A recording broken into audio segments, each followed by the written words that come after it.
Tinha um trabalhador, o Valdecir da Silva Reis. Ele foi colocado numa matéria do Fantástico como podão de ouro. Era um menino cheio de vida, sabe? Assim, cheio de enfeite na cabeça, um menino... Nossa, e ele gostava, porque todo mundo admirava que ele era o cara, trabalhava, dançava, brincava.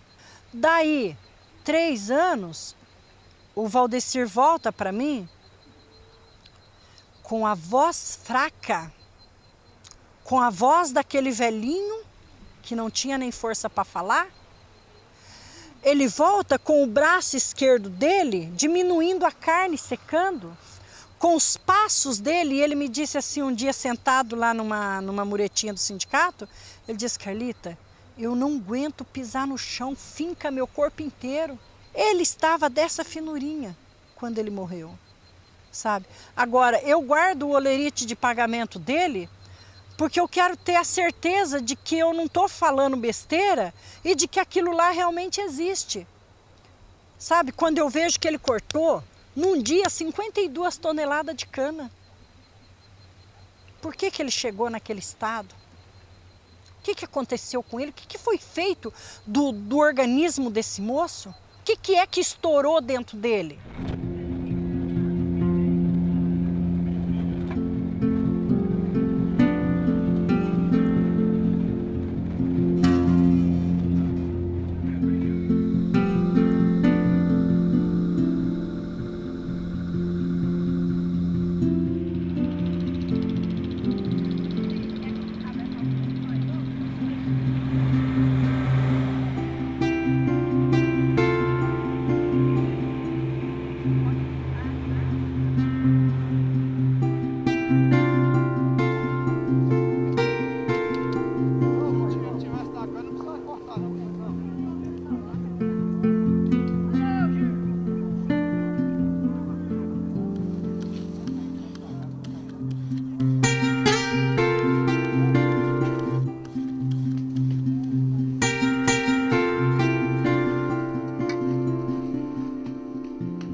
Eu nasci em Nova Mótica, Minas Gerais. Quando eu tinha 2 aninhos, meus pais vieram para Sertãozinho para trabalhar na lavoura, no corte da cana. E com 12 anos eu comecei também a acompanhá-los, né? Eles começaram a me levar também, eu e meus outros irmãos. Era o recurso que tinha o meio que tinha de estar levando os filhos para poder estar ajudando. Trabalhava na roça das 7 às 5 da tarde, chegava, saía correndo pelos carreador ali do bairro onde eu morava, pelas rodovias, achava que quanto mais eu corresse, melhor eu iria ficar. A gente tem alguns atletas que saíram do corte da cana para a maratona mesmo, né? A gente tem alguns casos aí no Brasil de pessoas que já faziam esse tipo de atividade, já trabalhavam com a sua resistência aeróbica ali no próprio corte da cana, só tiveram que se adaptar à maratona. Entrei para a elite do atletismo, comecei a sair correr na elite, comecei a correr outras provas em São Paulo, em outros estados, e em 2001 veio a realização do grande sonho, que foi subir no pódio da São Silvestre. Acelera esse ritmo, aguenta o cansaço, vai comemorar todo ano de esforço, de treino, 10 quilômetros pela manhã, 15 quilômetros à tarde. É a rotina de exercícios de Maria Zeferina Baldaia. O Brasil vence a São Silvestre! Você fala que é saúde? Eu correr 30 quilômetros aí, chegar exausta, fadigada, toda, sabe? Não é saúde. No nosso caso de profissional não é saúde, porque o desgaste é muito grande. Uma vez me falaram, você acha que isso que você faz é saudável? Não é. Você correr 30 quilômetros, 2 horas aí no meio desses canaviais, você acha que isso é saúde? Você está acabando com o seu corpo, você está acabando, você está além do seu limite. Então é complicado, até que ponto? Atletas hoje que foram de alto rendimento durante um tempo e hoje tem vários problemas articulares, cardiovasculares, claro, vários atletas que faleceram antes de completar 50 anos de idade e por que isso não poderia estar acontecendo até a longo prazo, de repente, com os cortadores. Os trabalhadores, eles estão saindo alejados desse tipo de serviço. Você vê trabalhadores fazendo cirurgia no braço, fazendo cirurgia da coluna, o trabalhador sai totalmente arrebentado. Teve um dia lá na roça, na segunda-feira eu parei, que isso aqui meu deu uma dor tão grande aqui dentro e eu não aguentava a cabeça doendo, tempo de explodir. Quando eu fiz um exame de agulha, o médico falou para mim que era por vista da coluna, aí estourava na junta tudinho das mãos. Aí fui em Limeira, procurei um médico particular, ele falou, seu Pedro, se você se atrever para aliviar mais a cabeça e quiser ficar, você tem que fazer uma cirurgia. Aqui, ó, foi cortado aqui, ó. E aqui foi para fazer a enxertação, e aqui foi tirar osso para fazer a enxertação de lá. A do espinhaço também eu tenho muito, né, no espinhaço, mas eu não tentei fazer ainda não, porque é melhor ficar do jeito que eu tô aqui, porque se eu for fazer uma cirurgia, eu posso ser capaz de cara passar uns 6 ou 7 meses em cadeira de roda, é mais complicado para mim, né, para quem tem criança, pior.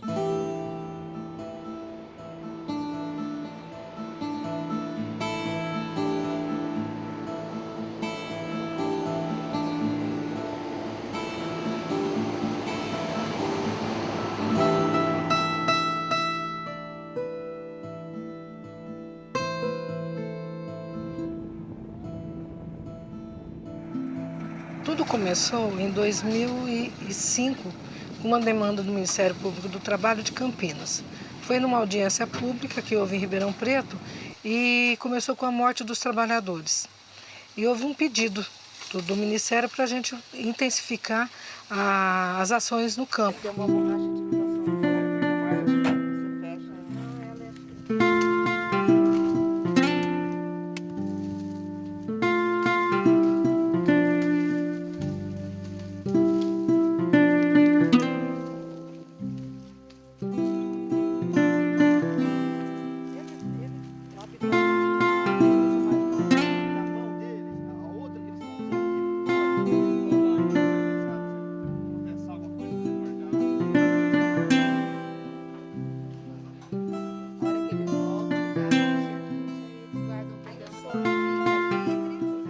A Procuradoria ela entrou nesse setor, vamos dizer assim, para trabalhar quando começaram a ocorrer as mortes. Nós relacionamos todas as usinas do Estado, fizemos audiências públicas no Estado inteiro, chamando todas as usinas, e nessas audiências públicas a gente colocava o que o Ministério Público ia exigir delas. E nós nessa área de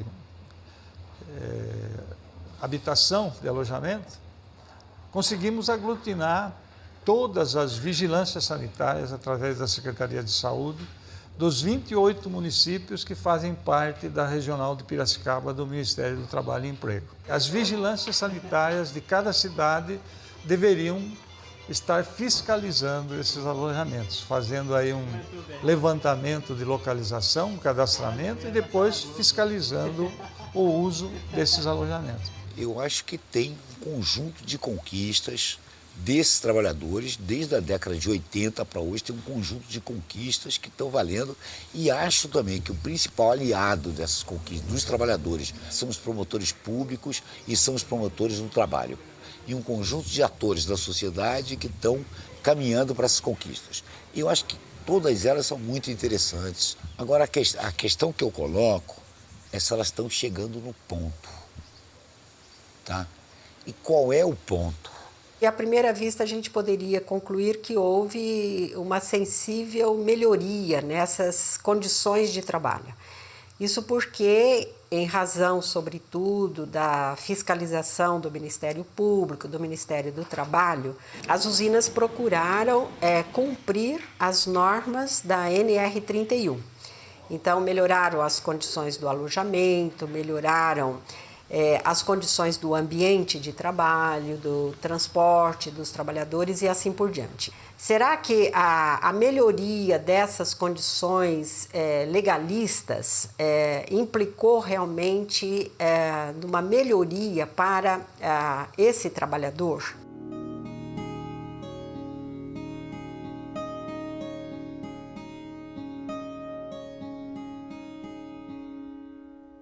Isso aqui vai medir a frequência cardíaca do batimento cardíaco seu. Então, quando você estiver cortando, ele vai estar mensurando a quantidade que bate por minuto no seu coração.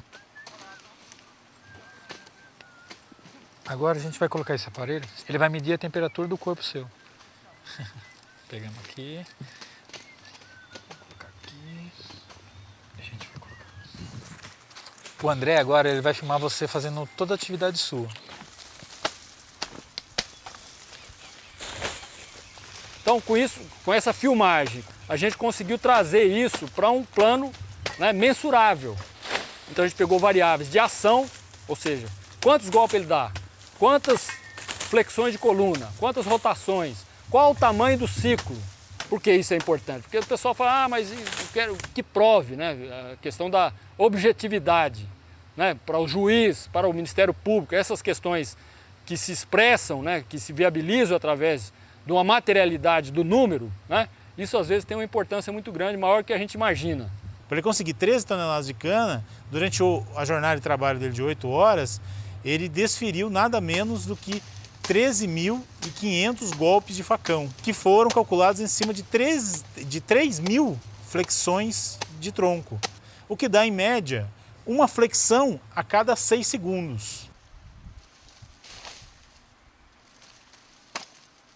A gente teve dados, por exemplo, de frequência cardíaca extremamente altos, por exemplo, um trabalhador que chegou a 189 batimentos, então um dado de frequência cardíaca média de 140, 145 batimentos, então esse trabalhador extrapolou muito uma carga que é preconizada.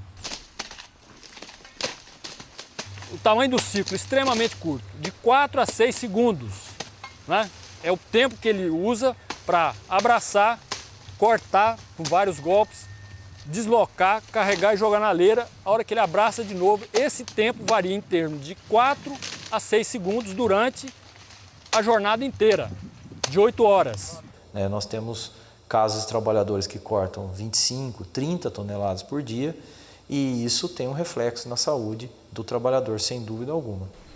Esse trabalhador, depois de 15 safras consecutivas, depois de 10 safras, de 20, ele está totalmente destruído enquanto estrutura física. Enquanto estrutura física, interna e externa. Porque você pega a mulherada aí que bate podão mesmo, que trabalha lá, depois que ela para, ela não é digna nem de varrer a própria casa. Eu trabalhei 18 anos nesse mesmo serviço. O braço doía muito, formigava, era uma dor, se portava à noite, quando esfriava o sangue. Eu não dormia de noite. E aquela dor que parece que está quebrando tudo os ossos, aquela dor que não passa, aquela dor queimando, que queimava. O nervo da mão que perdia as forças da mão, o movimento da mão. Levei uns 3 dias para fazer o exame e depois dali 15 dias ele já marcou a minha cirurgia. Primeiro a direita, que estava mais prejudicando, depois de 1 ano, aí que ele operou a esquerda. Em vista que melhorou bem, sabe? Mas só que eu não posso pegar muito peso no braço. E nem tá fazendo movimento, sabe? Esse negócio de passar roupa, de arear alumínio, aquilo dá muita dor cansada no braço.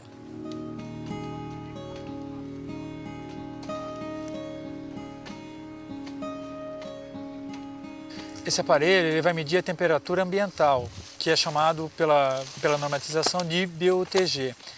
Essa temperatura vai fazer correlação com a frequência cardíaca que a gente tirou do trabalhador e com a temperatura do corpo do trabalhador. Se a temperatura ambiente alcançar um determinado grau, a frente de trabalho tem que parar de trabalhar. 25 graus você já tem que ter medida de controle, como pausa, hidratação. Quando chega a 27, tem que interromper o trabalho, né, ficar na sombra por pelo menos 15 minutos. Isso não é praticado. Quando o BUTG chega a sobrecarga térmica a 29, o que você tem que fazer? Você trabalha 15 minutos e descansa 45 em sombra. Isso é teoria, está lá na legislação, é papel, porque ninguém cumpre. Mas se você não mexe no pagamento por produção, os trabalhadores continuam ganhando por produção, de que forma essa parada vai funcionar? Não vai funcionar. Quer dizer, vai funcionar no dia que a gente visita a usina, eles param todo mundo, apitam, tiram todo mundo do eito, para que a gente veja que está todo mundo comendo naquelas mesinhas.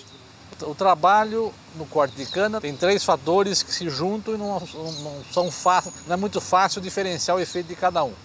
Que é o trabalho em sobrecarga física, porque eles ganham por produção, tem um ritmo acelerado. O ambiente geralmente é quente, porque no campo a maior parte do tempo tem sol no Brasil e aqui na maior parte do nosso clima temperado. E também o poluente da queima. Há mais de meio século nós estamos vivenciando essa prática das queimadas praticamente durante todo o ano. Então são milhões e milhões de toneladas de gás carbônico, de CO2 e outros gases poluidores que estão sendo lançados à atmosfera para a produção de um produto que é considerado limpo e aquele produto que não vai poluir.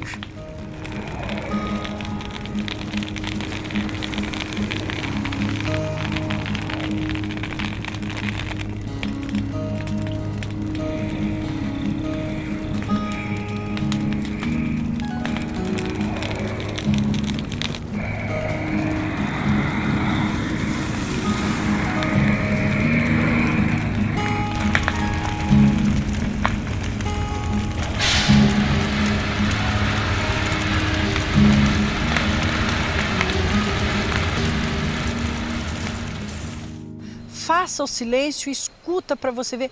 O tipo de tosse deles é igual. Não é aquela tosse cheia de catarro, é uma tosse seca que você vê que aquilo tá na garganta. E sufoca mesmo, sabe? Assim, quem corta cana, parece que tem um negócio assim que tampa a gente. E existem estudos da população, ou seja, qual é o impacto da poluição nas populações moradoras das cidades próximas aos canaviais, que aumenta a internação por doenças respiratórias e cardiovasculares. Em Araraquara saiu um estudo publicado esse ano que durante a safra você tem um aumento de internação por crise hipertensiva.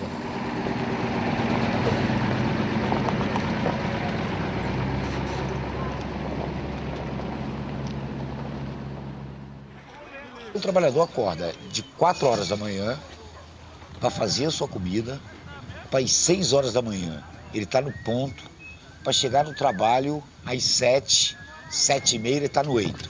Algumas turmas fazem a ginástica laboral no campo. Então você imagina um trabalhador com aquela roupa toda, que é butinão, aquela botina que é dada agora, que é uma botina com uma barra de ferro na frente, na biqueira com ferro, mais a protetor de canela, a caneleira, mais aquele monte de roupa sobreposta, mais o mangote, mais o boné. E ele com essa indumentária toda faz ginástica laboral. Alongamento, polichinelo, tá? Não sei se você já teve a oportunidade de ver essa ginástica laboral para cortador de cana, que é uma coisa absurda, quer dizer, na verdade é uma ginástica laboral que é um mero aquecimento. Meu coração é um menino, desprotegido e tão carente, gosta de quem não gosta dele e de quem nunca está presente. Vou acordar de manhã cedo e me vestir de outra maneira. Vou me livrar dos meus segredos, do meu sonho, dos meus medos, esse amor de brincadeira. Nessa questão do alimento, por exemplo, as usinas fornecem as marmitas térmicas porque elas precisam cumprir a lei, a NR31 exige que se dê marmita. Mas também tinha que fornecer a comida, porque isso aí faz parte da saúde da gente. As usinas, elas dão um sorinho lá que diz que é para repor alguma coisa que a gente perdeu lá, que nem explica o que é, né? Porque o desgaste se dá principalmente quando acaba a nossa reserva de carboidrato, a nossa reserva de energia no corpo. Quando essa reserva vai se acabando, que é muito comum no exercício desse, muito árduo, muito repetitivo, que é o que eles fazem, se você não toma o carboidrato, você tende a parar a atividade mais cedo. Então, pensando nisso, não sei se de uma maneira benéfica, né, ao trabalhador, ou de uma maneira apenas com que façam com que eles retardem a parada do trabalho, né, que é a ideia da indústria, eles dão esse soro, que é essa mistura para poder manter, sim, o trabalhador por mais tempo na atividade, sem sentir dor e tendo ainda uma reserva energética, né, no caso o carboidrato, para poder se manter na atividade.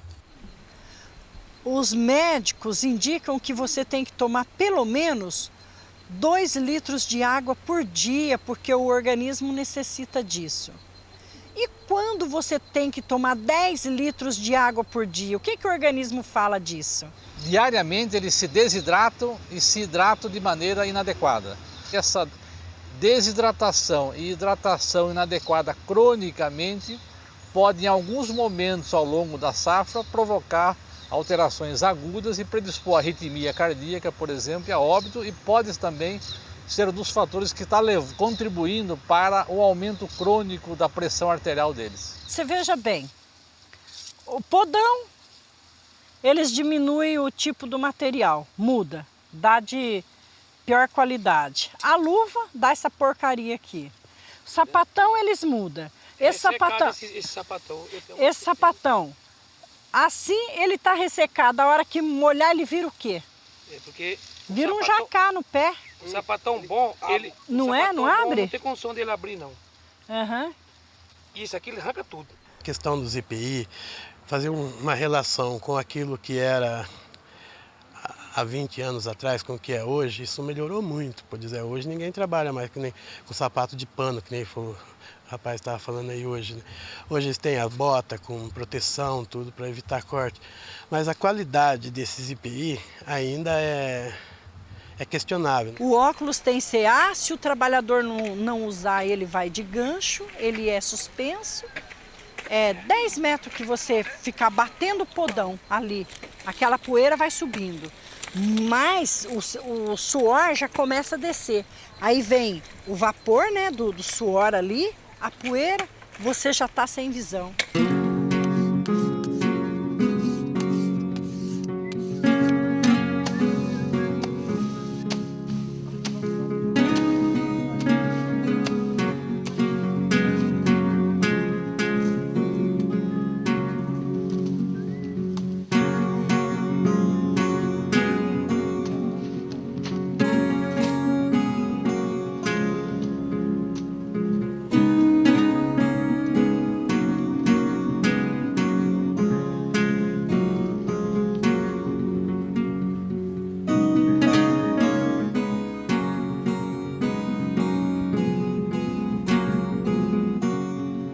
Eu acho que o desgaste que eles têm no dia a dia, no trabalho de produção, isso é o fator que é um dos fatores que prejudica demais eles.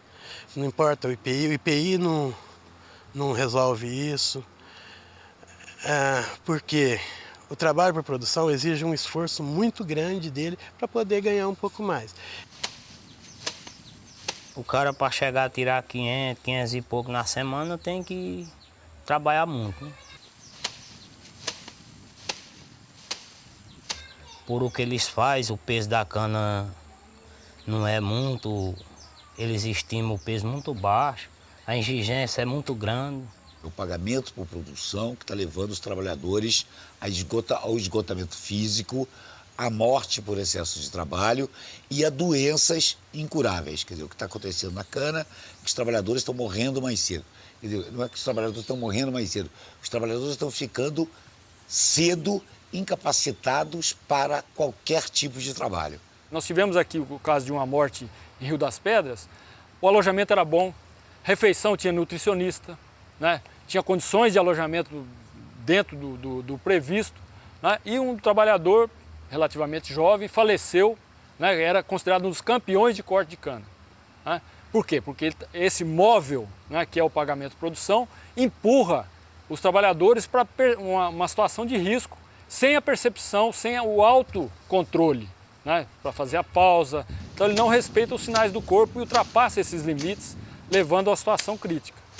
Eu já cheguei a cortar em até 27 toneladas, 30, dependia da cana também, né?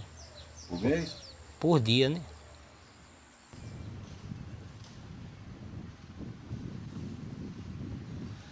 Na cana, é um pagamento por produção em que o trabalhador não sabe o valor da peça.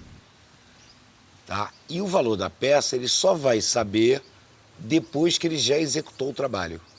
Então, portanto, é um pagamento por produção diferente dos outros, que é um pagamento por produção no escuro. A forma de cálculo disso é uma forma de cálculo inventada com o único objetivo de enganar os trabalhadores. O salário por produção ele não é proibido por lei, tá? Ele é permitido por lei.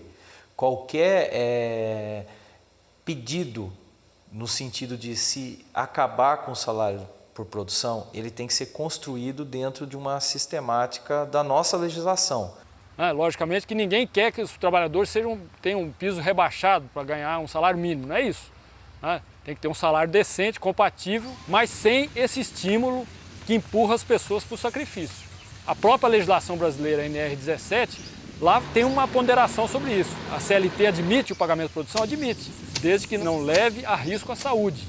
Então esse estudo traz uma demonstração, né, de que existe uma relação entre o pagamento de produção e a elevação do risco à saúde. Essas condições indignas de trabalho, ela tem que ser eliminada, ela tem que acabar.